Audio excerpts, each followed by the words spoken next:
Welcome back, everyone, to Pontus Fathom Hobbies. This is Season 1, Episode 6 of Tainted Grail, The Fall of Avalon. We're actually playing from the main core box tutorial with the Connect Farmhold tutorial. We've got the men here on the board. We've got Bayor is our character. So we've actually got to explore a number of things in this first couple rounds. We've learned about movement. We've learned about combat in the Hunter's Grove.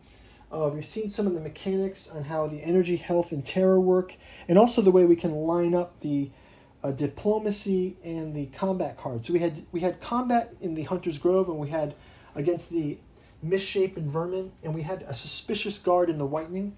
Now we've solved our sort of active mystery around this meteor. We've got our quest completed, and we're going to be able to go back and read our final surprise errand status on our way back home. So before we continue, quick shout out to this channel's sponsor, Pontus Fathom Press. We've got the Cat 2 Journals out of Lovecraft's Providence. This channel is brought to you by the books we produce at Pontus Fathom Press. Cat 2 Journals out of Lovecraft's Providence is an omnibus collecting the 6 volumes of Genealogy of Cthulhu, Psychoanalysis of Rilya, Archaeology of Yog-Sothoth, Necromancy of Nyarlathotep, Hermeticism of Hastur, and the Alchemy of Azathoth, all in one volume. Must for any Lovecraft fan. Looks great on your bookshelf, makes a perfect gift. Any Dune fans out there, we've got the Alchemy and the Anthroposophy and the Dune Saga. Again, go to our podcast YouTube channel. A number of these podcasts, like The Water of Life, Bene Gesserit and the Butlerian Jihad, Other Memory, Prophecy, and the Psychology of the Future, The Ethics of God Emperor of Dune, Dune Messiah, Frank Herbert on JFK and Nixon, Possession and Children of Dune, and also the influence of Samuel Butler on Frank Herbert, and exploration of the Dune Revenant fan fiction, Alchemy and Anthroposophy with the Tleilaxu Originary Avotherian and Bene Gesserit Mythogeneticism. So go check this out. There's also the artificial psychoanalysis of desiring machines. With the rise of things like ChatGPT and AI, a must-read about what's the psychology, what's the psychoanalysis of these machines that are rising. You can also check out a number of other books. We've got the Tales of the Yellow Sign, the Locksman Saga, including Dead Sons 11, and the Killingworth Bogman Saga, including the Carolina Tobacco Geist. So go check out our bookstore.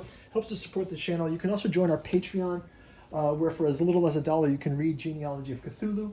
And you can also stay updated on our gameplay in A Song of Ice and Fire, Eldritch Horror, Joan of Arc, this Tainted Grail series that we're starting now. We've got miniature paintings for 4, 5, 6 of the startup sets for A Song of Ice and Fire, plus lots of the miniature upgrades. We've got Cthulhu Wars, War of the Ring, Cthulhu Death May Die, Conan by Monolith, Game of Thrones, the board game, Twilight Imperium, Dune Imperium, and Dune Gale Force 9. So go check it out. We got tons of content there. You can check out our website. Thank you so much for our Patreons and to our subscribers. Let's jump into round number 6.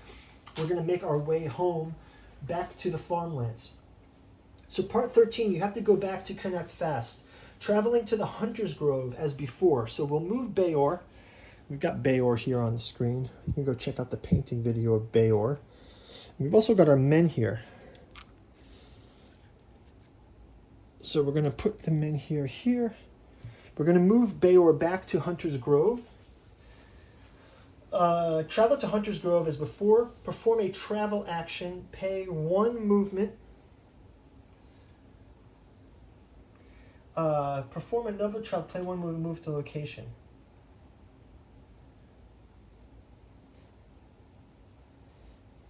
But because to pay 1 more movement, we're going to go to exhausted. Bayor will be exhausted when he comes to the farmland. So as a result, tired and in pain, Bayor is ready to conclude his journey. Pay 1 to explore. So I lose 1 health because I'm exhausted. And I'm going to pay 1 health to conclude my journey to the Explore Connect. So I can go back to the Explore Connect Farmhold, and this time, because I've got part 2 of the Sleeping Errand, I can go and read this final description here. So it says, so as you know, we read the first description. There was about a fallen star that was exciting from the blacksmiths because Excalibur was claimed to have been created from a star meteorite. So we made that journey from Hunter's Grove to the Whitening. We spoke to some people, got some insights, finished our journey, and now we're returned to the farmhold. You enter exhausted and in pain, yet even in this condition, you quickly realize something happened in your absence. Many sad-eyed townfolk walk the street and argue in small groups. Startled, you look toward the men here, but it seems fine, surrounded by ribbons flapping in the wind. There's no weirdness in town, so what could draw all these people out of their houses? As you approach the forge, you almost stumble upon the boy who usually delivered Ephrair's messages. They're gone, the boy says. They left at the break of day. Ephrair wants you to take care of his workshop. You stumble into the building, only to find it empty, save for a note lying on the workbench, held securely in place by a heavy ingot of star iron. 3 times you attempt to read the parchment, your eyes watering from helpless rage. It says Ephrair left Connacht without you, traveling with Lord Yavin, Fail, Albert, and Nayet. They're heading for Camelot, where they hope to find help for your town. You were doomed too weak for this journey, not good enough. What? Beor is good enough. Okay, so he's been deemed not good enough. A silent rage grows within you. Gone are the exhaustion and the pain. You leave the forge and look to the east. Somewhere there, behind rolling mists, clouds of weirdness, and dangerous trails, the Connacht champions journey on. You're sure to find them. Each party member gains 1 terror. Oh, we gain another terror. Congratulations, you're fulfilled the tutorial section. So we fulfilled the tutorial section. There are additional rules it does not cover, such as parties and party actions, event cards, character setup. Okay, so in Tainted Grail, save sheets are used for both saving your campaign state and holding different stories. Below you can find the only status used in the tutorial game. If you just gained part 1 of the surprising status, mark box number 1 and you'd gain part 2, the second spot. So we now have gained surprising errand. So I think to resolve the turn, even though the game is over, what I think I can do is I can probably extend 1 or 2 turns just for us to... So what I'm going to do is I'm going to use resting. I'm going to rest here in town. I will consume 1 food. That's going to reset my health. And it's also going to reset my terror and my my exhaustion. So I've actually rested in town. I've expanded this. Let me try to move. I guess we have to move to the east, which is the Warrior Fair. Let's try to move to the Warrior Fair, and we can just try that next round and see if we can pass that combat. And there's Forlorn Swords now. I'm just going to do it to walk through these diplomacy cards that we've got here. I think that they give us a few more to try out.